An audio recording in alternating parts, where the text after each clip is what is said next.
I want to start by thanking you for inviting me to participate in this conference and for the opportunity to visit this great library. The last time I was here, I can't remember now, maybe 10 years ago. There was also a group of children who were visiting the library, and I was asked to read them a children's story from a book I published. The book is titled "The Chameleon Who Could Not Change Her Color." Now, unknown to me was the presence among the children in this group whose hobby is observing chameleons, and who knew infinitely more about chameleons than I do. So I could see him looking at me rather confused about what I was saying, but he was very kind to let me finish. So after he asked questions I couldn't answer, I asked him to please tell us something about chameleons, which he was very happy to do. And we learned a lot about chameleons as a result, probably demanding that I redo the book. And I know many of you attending this conference are very knowledgeable about African publishing issues. And Caroline, you have written an excellent book on the history of Oxford University Press in Africa. So what I thought I would do would be to just make some comments by way of reflection over the past 44 years that I've been involved in publishing. That's why, of course, I hope to learn as much from people participating in this conference, just as I enjoyed the chameleon situation.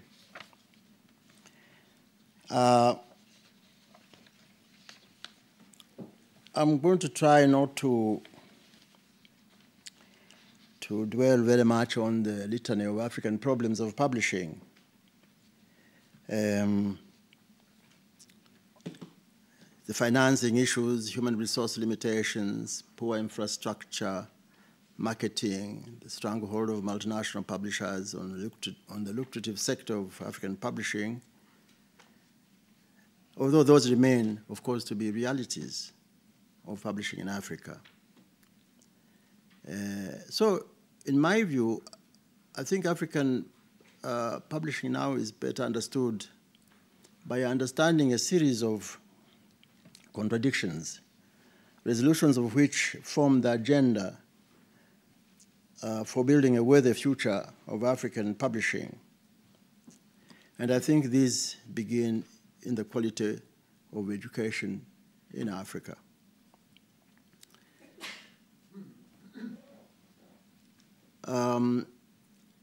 That quality of education is reflected in the university students' inadequacies and poor performance.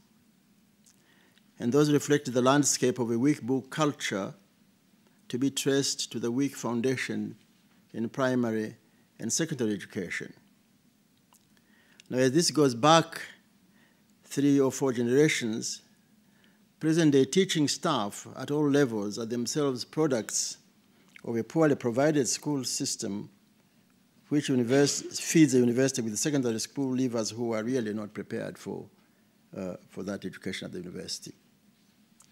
Now, this ecology of all-round weak delivery systems from primary to higher education is the major reason for why publishing is starved of competent staff at every level of the book chain. Now, when lack of adequate and appropriate university textbooks compound the problem of the weakness of teaching staff, the conclusions of a survey commissioned by the Inter-University Council for East Africa, for example, covering Kenya, Tanzania, Uganda, Rwanda, and Burundi, that between 51% and 63% of the graduates from these universities were found to be half-baked, unfit for jobs, and lacking job market skills should not be surprising. There's no reason to believe that university academic staff starting at tutorial assistants whose progress up the ladder to positions of lecturers and professors are carefully selected from the pool of 49% of the better educated graduates. Now, given these observations, it might be argued that perhaps given all the problems of African universities, shortage of academic books might not be the most critical. But I do believe it is nonetheless within the top reasons contributing to the underperformance, such as that reported in the IUCEA survey. Now the question is, why is there a shortage of books? Now the most obvious reason, in my view, in fact it's not my view, it's a fact, is the high prices of imported books from the UK and the US. Those that are imported from these countries for the English-speaking African universities are beyond the kinds of allowances that students receive for book purchases. Now, there are Indian editions of British and American books, which are meant for India, by the way, only, but which are also widely sold in Africa, in most cases costing less than half of the UK-US prices. But they too have been going up. Now, the Indian authored books are by and large a lot cheaper. Let me add here, ironically, that I've seen it in a bookshop we also own, that Tanzanian students still prefer the fancy-looking books from America and UK at double the price, and don't take the Indian books, which are exactly the same books, because they're not so fancy-looking. That's another question to think about in our case. Now, there are two ways in the short and medium term, in my view, to ameliorate this situation. First is by African publishers acquiring rights to produce African editions of the imported books and printing them more cheaply than in their countries of origin. Secondly, African universities should adopt common book procurement policies, consolidate orders of the same titles, and demand high volume discounts from foreign publishers than they do at the present. Book prices would go down considerably if discounts of up to 70% or more of the cover price of the books in UK or US were to be given to the African universities. Now, for this to happen, the further preconditions, the most critical is developing common curricula for East African universities, for SADC, COMESA, to name only three of the regional groups, and harmonizing course book requirements. Now, some initiatives, though not yet comprehensive enough, indicate that there is a willingness to explore possible solutions in this direction, as exemplified by some measures taken by SADC countries to harmonize university academic programs and mobility of students in the universities in the region. These measures would appear to go some way towards inter-university close cooperation, even though common curriculum is not explicitly stated, and no measures of consolidating book procurement arrangements have been undertaken so far. I also do believe that the fastest and most efficient way for African universities to acquire appropriate high-quality books will be for university academics themselves to write those books. The spirit and imperative of self-reliance ought to inspire and motivate African academics to do so. This is now gaining some ground, and a good example has been set by Ghana, where for the celebration of the 65th anniversary of the University of Ghana, an innovative project and a plan was initiated to commission 3 publishers, one of whom is among us here, to develop with Ghanaian academics a minimum of 50 well-written and produced academic titles that would become classics for the next generation of academics, and hopefully that these would be adopted by universities in Africa elsewhere. This project has been successful to some extent, as a considerable number of high-quality books have been published, and the project is ongoing.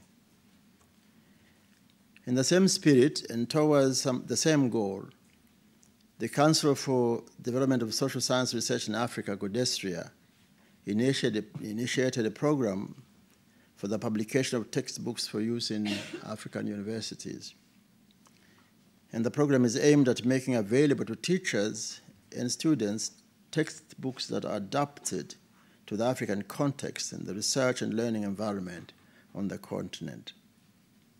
Now, the announcement also stated that the Council aims to contribute to nurturing young African researchers as part of a tradition of critical, engaged, and rigorous scholarship premised on strong methodological and theoretical foundations. These initiatives have the potential to kickstart the process of African university academics collaborating with African publishers to produce university academic books for the use regionally and continentally. And this, of course, demands economic viability of the African, for African publishing. Not so long ago, it was being argued that the market for academic books published in Africa was small because the numbers of students across different subjects and disciplines were not large enough. However, the number of African universities, especially private ones, also called teaching shops, has been growing rapidly.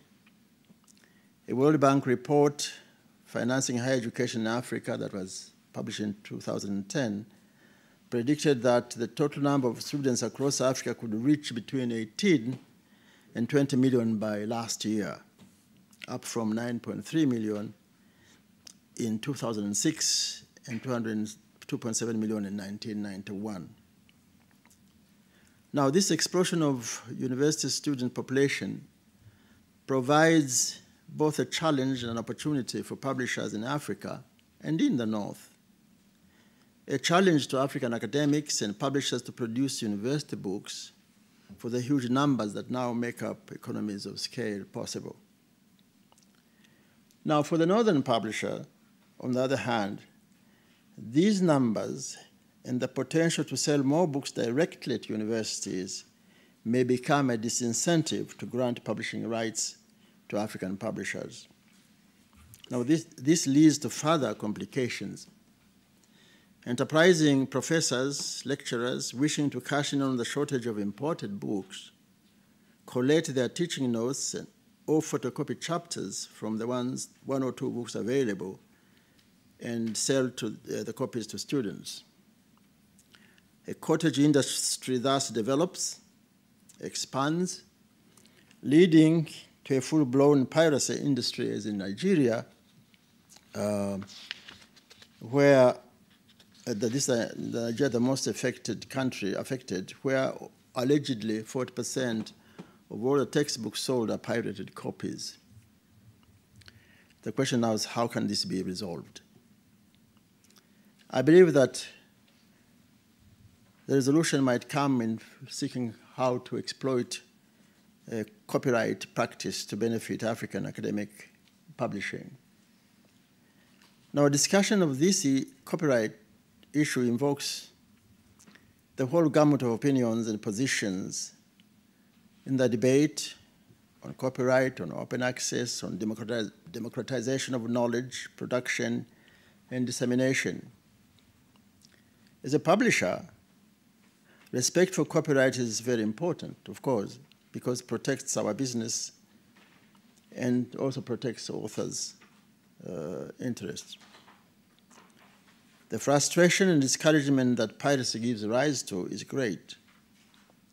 But let us face it, pirating books is a historical reality that has defined time and place.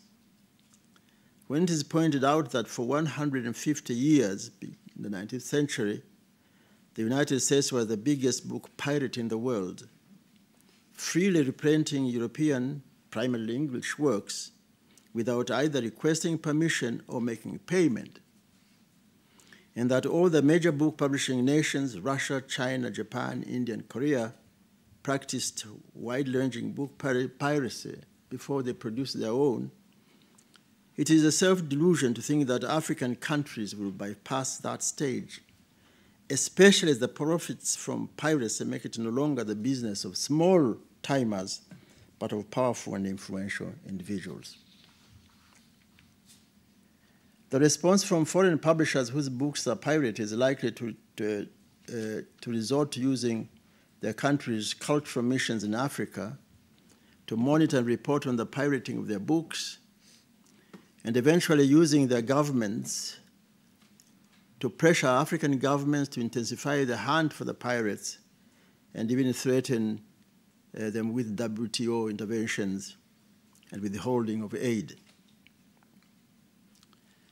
I still think it is doubtful that piracy will be entirely eliminated when, through corruption, those who are supposed to stop it are the ones that protect it.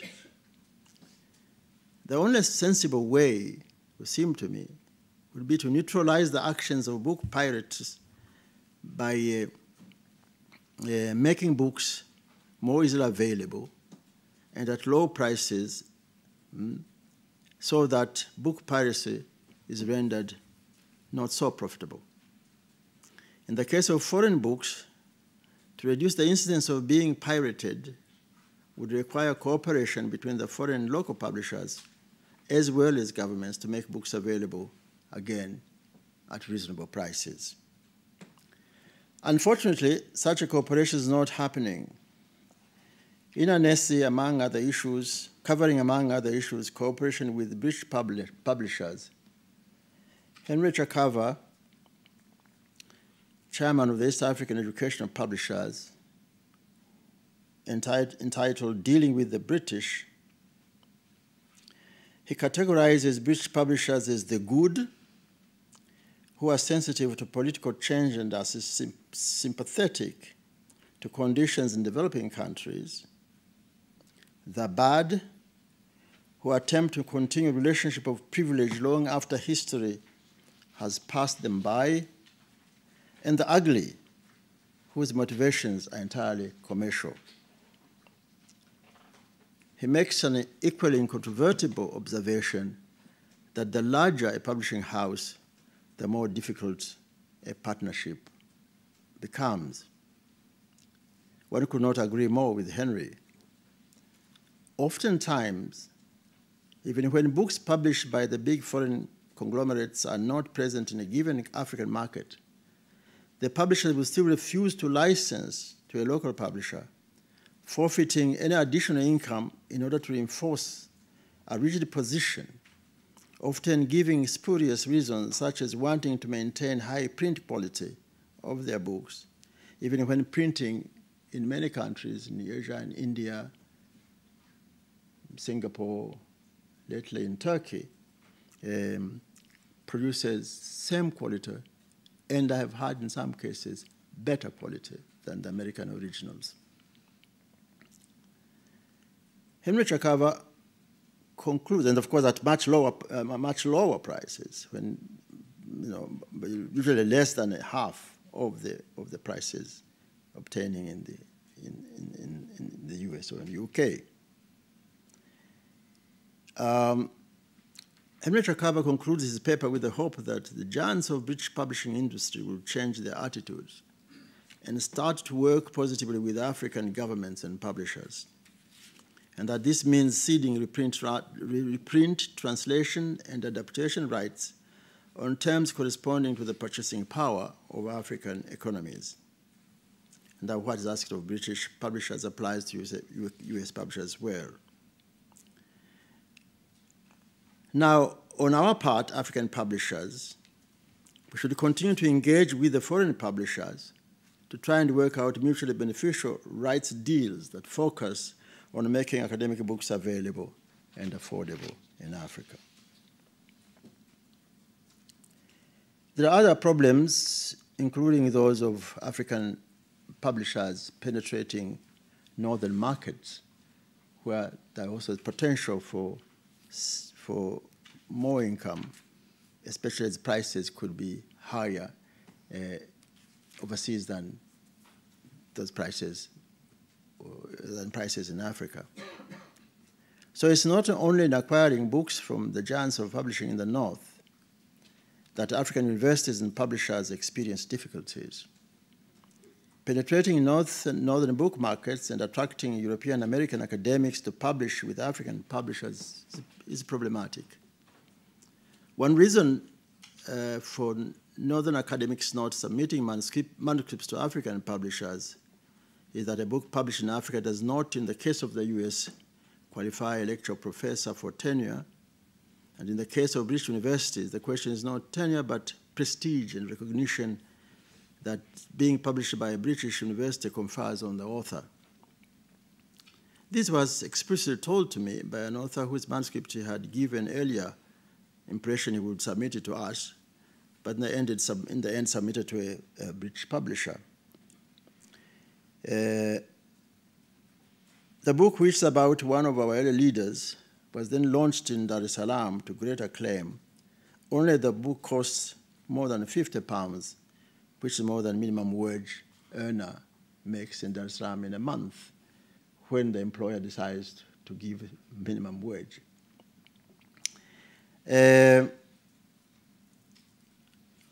Now, African academics being published by African publishers suffer the additional fate of not being cited by fellow academics, and this has been discussed to some extent earlier. The words racism are not actually my own. This is a view of one European academic who admits that there is racism and intellectual arrogance that sees no book coming from Africa as being sufficiently at that level of giving, worth citing. But as I say, the practice here is obviously not uniform. There are progressive people in our communities who will be on the avant-garde of making changes. So rather than establishing the value and originator of African published books, northern academic establishment don't simply try to dismiss them. Happily, there are initiatives being taken by honest northern academics ready to tackle the problem and build mutually respectful solutions. The projects such as Tuning Africa are to be encouraged because they state among the general objective that they wish to contribute and support harmonization of higher education programs and the creation of a revitalized, distinctive, attractive, and globally competitive higher education space through an enhanced intra-African collaboration. Likewise, the Elsevier Foundation, founded by the giant STM publisher Elsevier in Holland, through the Tanzania Commission of Science and Technology, is collaborating with Tanzania publishers who have created a consortium of Tanzania academic publishers by giving training on various aspects of academic publishing, including use of IT in research and books and journal publishing. And obviously, this is very welcome. Our own African Books Collective has been and continues to market and disseminate African books overseas and provide feedback and advice on book-related issues. One of the reasons that we set up the African Books Collective, in addition to wanting our books sold in the North, was to make our own stories heard in the North as we, as African publishers and the African authors, publish our own stories about our own realities. I have been privileged by having a couple of very interesting and talented people in UK send me their manuscript for publication. I'm very proud that I'm publishing Toby Green, his works of fiction, and I also published Birmingham's winner, poet laureate, a couple of years ago. So there was some interesting beginning of the reversal of manuscript coming to Africa from here, and not by Takataka people. Takataka meaning not just by nobody, but very first-class people. Now, there are other African academic publishing concerns, and seeing my friend Frances here in the audience, and she's going to speak, I'm a little bit afraid to say what I want to say about open access. But I've only got 10 minutes. So yes, I know. say what you want to Yeah, say. probably can say rubbish in 2 minutes. I know it is not good. Anyhow, we are being exposed to using available open access books and journals. And publishers are being encouraged to make their books available, free online, only free for a certain period of time. I mean, so rather after a certain period of time. Now, although definitely we would wish to make our textbooks available freely to students and teachers, given the difficult financial situation that we operate in, it really is not likely that we would subscribe to our idea in the foreseeable future. There may be other advantages of open access that are not appreciated by African authors and African publishers. And that's why I say I want to learn a lot from you.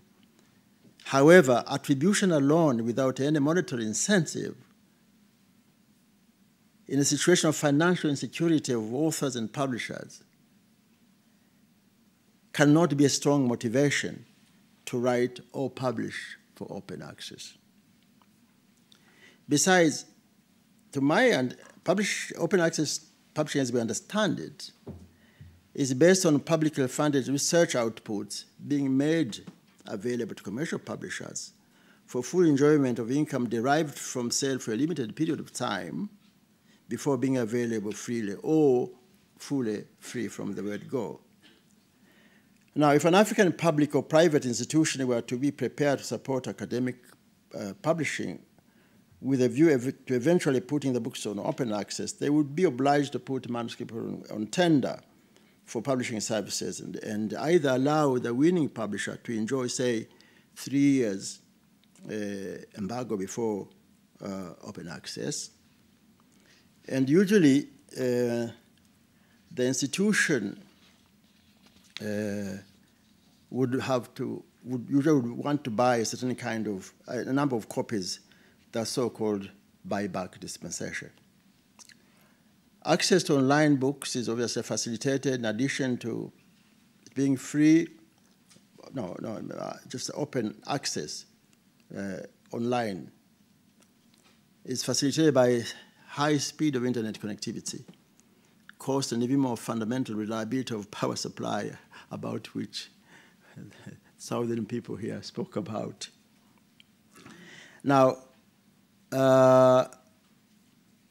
internet penetration in many countries is quite low in Africa still, and in Tanzania it's about 26%. And only the most privileged, because they can afford high-speed broadband with the business enterprises, the expatriate community working for NGOs and international organizations. But for the majority of African academic communities, open access for the present is very limited in scope and does not attract attention of African publishers. I've got a couple more issues to raise. I don't know how much time I have. Yeah, kind of. I'm kind of run out. Oh my goodness. Yeah, I mean, yeah. Okay, so okay. One more issue? Yeah. Yeah, very quickly. It's about African languages and academic publishing. I say all African governments, unfortunately, are still wedded to the idea that only English, French, Portuguese, and Afrikaans in Africa are the only suitable languages for intellectual work, and are not prepared to engage with the idea and possibility of research being carried out in African languages other than English and French. It does not matter that there are examples of countries that develop science and technology using their own languages. Some of them much smaller than, say, Swahili, which has more than 200 million speaking this language.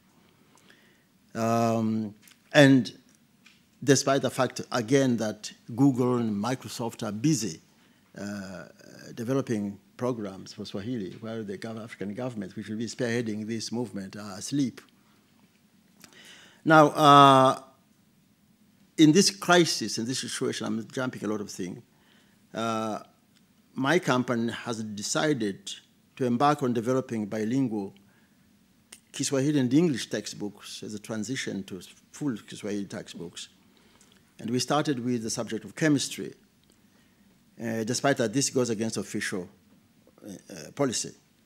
We submitted our books as required to Ministry of Education approval, and although they said the content was perfect, they barred the books from being used in schools. Why? Because they contain Swahili. Amazing, I know. But that's how it is. Now, we are determined to risk our resources to develop these books, and we have also found an ally in Brookes University, UK, which has been doing research to precisely show that there is a lot of damage done by insisting on English when our people cannot write English.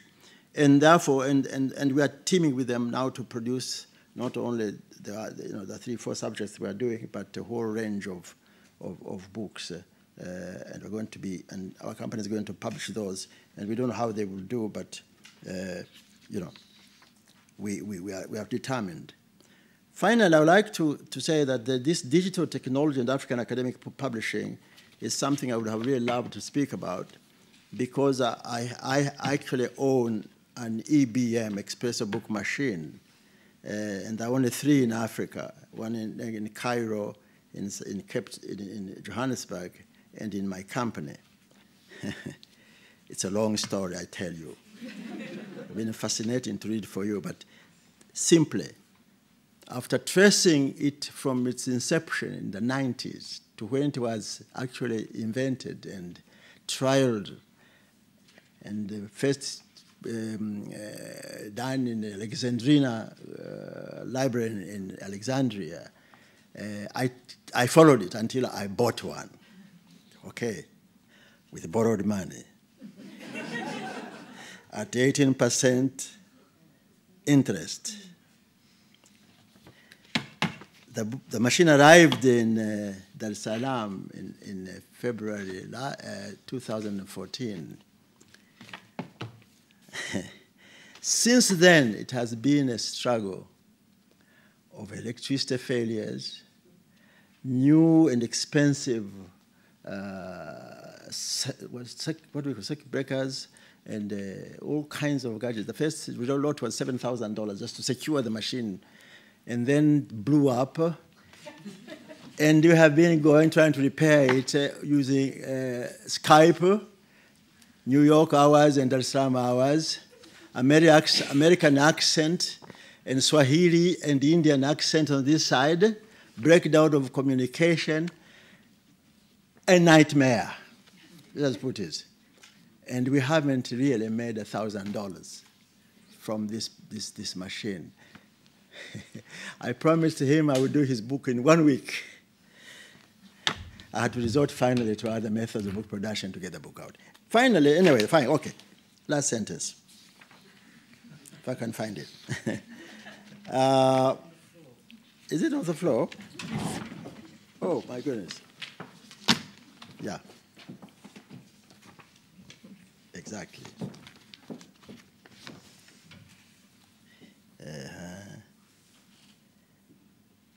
As Marx said, the philosophers have only interpreted the world. in various ways. The point, however, is to change it. And that's what we are engaged in trying to do in African academic publishing. And I tell you, we are making some steps forward. Thank you.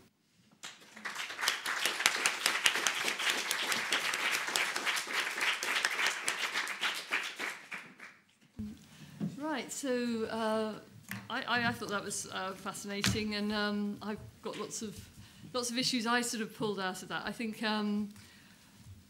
maybe issues around relative prestige of publications in the North and South, which really affect you as a publisher. Issues around pricing of books, which seems like, maybe it's not something that, we need much discussion of, but it's absolutely huge, I think, and a real problem. Real problem for those of us wanting to, last year, 2 years ago, I published a book called, last year, a book called The Book in Africa. I published it with Sharmil, who is in the room, who's one of the authors, and David Johnson was the editor, and we published through Palgrave Macmillan. And a conversation we didn't have when we first published it was, how will this be available in Africa? We should probably have had that conversation, but like many authors, we were grateful to them for publishing it. And actually, the book is priced at £50, and there was no co-edition.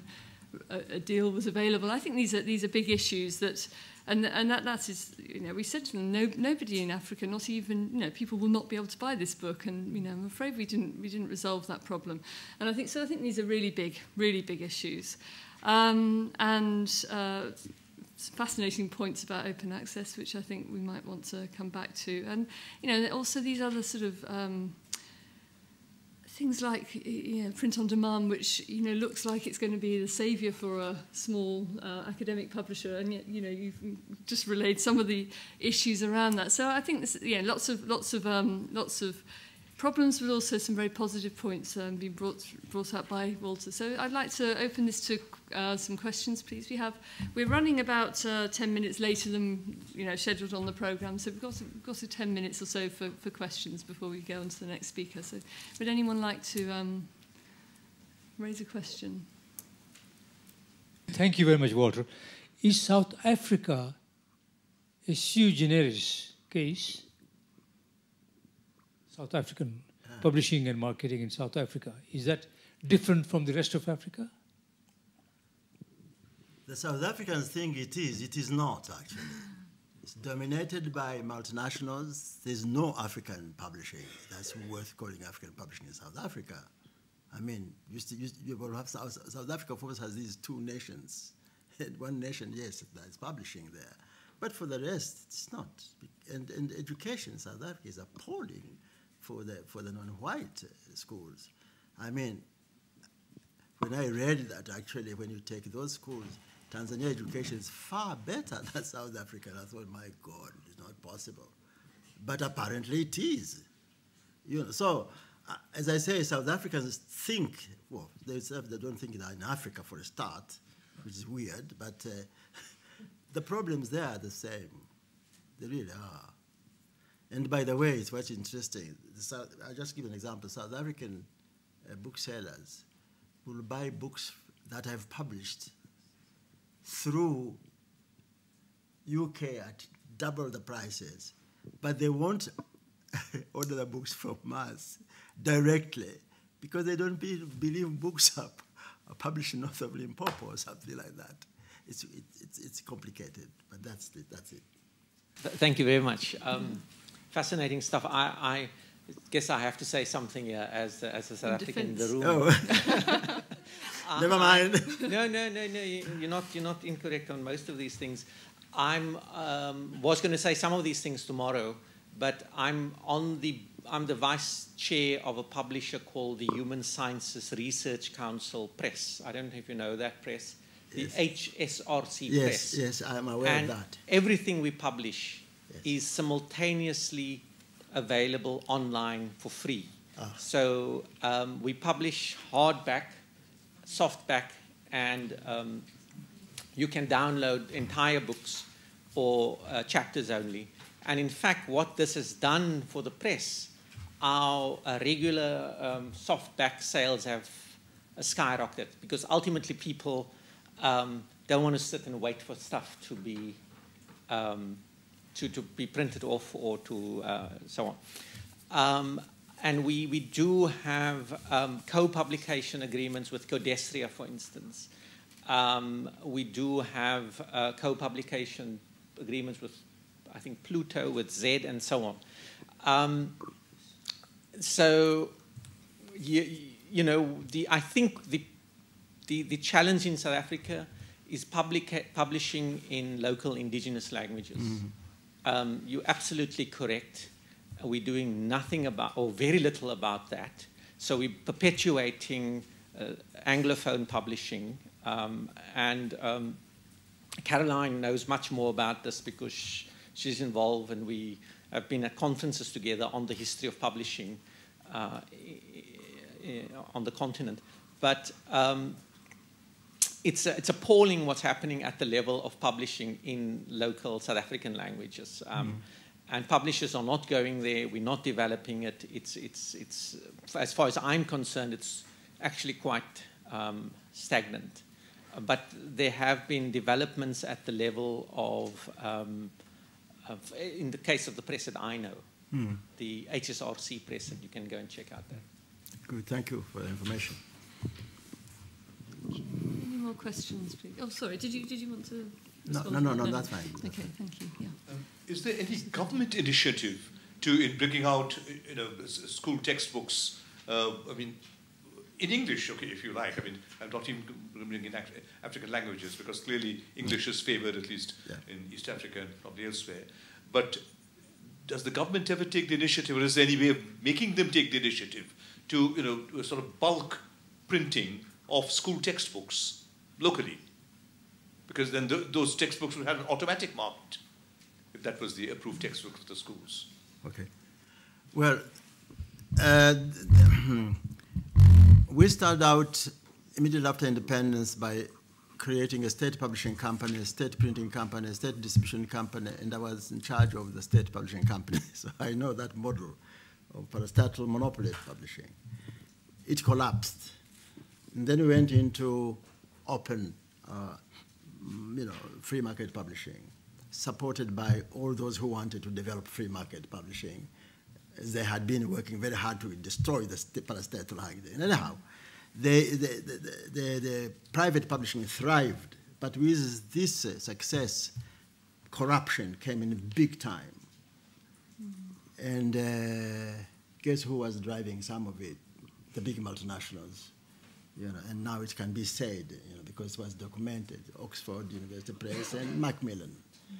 So, and in the end, lo and behold, we are going back to one single textbook, and again published, written by the Institute of Curriculum Development, published by Institute of Curriculum Development, sold by Curriculum Development, and of course, it is disaster, because it's obviously killing the publishing industry that had been developing. This is one of the problems of the lack of a national book policy. We've been struggling for ages to have that passed. So I'm afraid for the time being, certainly in Tanzania, and apparently this seems to be a move being followed by a number of African countries. We're going backwards. We're going backwards. And I don't know what will happen. But I understand also that it's still not public information, but those public books that were done by the Curriculum Developing Institution are so bad that the government had itself decided they shouldn't go to schools. After 600,000 of each were published and millions of shillings worth. So maybe because they failed, they might come to us now to start the process going again. I don't know. Thank you, Walter. Right, yeah, is it a fairly brief question? Maybe it's time for one more. Yeah, okay, thank you. Hi, thank you for your talk. Just a simple question about territorial rights. I take your point about international distribution and access to European markets for your products, but if I was an author and I wanted to maximize my return, would I not just sell European rights to a European publisher and then local territorial rights to one such as yourself? Well, that's what we encourage our friends to do, you know, when we can. And we have had models, of course, of this over a long period of time with James Curry. We used to have sort of editorial rights, some deals we made, Pluto, you know, press and other presses. But that depends, one, on whether the academic writing a book is strong enough to demand that, the publisher, because the publishers resist. Don't want it, yeah. They resist a lot. They definitely resist. So unless an author says, well, it's a condition of publishing that, at least its rights, you know, rights should be given to an African publisher, and maybe negotiating that before, you know, before even contracting with a British or American publisher. That would work, and that is one way we think we can develop cooperation. But even that cooperation will also have to depend on whether we, on that other side, can work with these other universities to make sure that even that book will sell 200, 300, 400 copies to the African universities. Because if they don't, then you have problems again of the size of the market and so on. Thank you very much, Walter. Thank you. Thank you very much.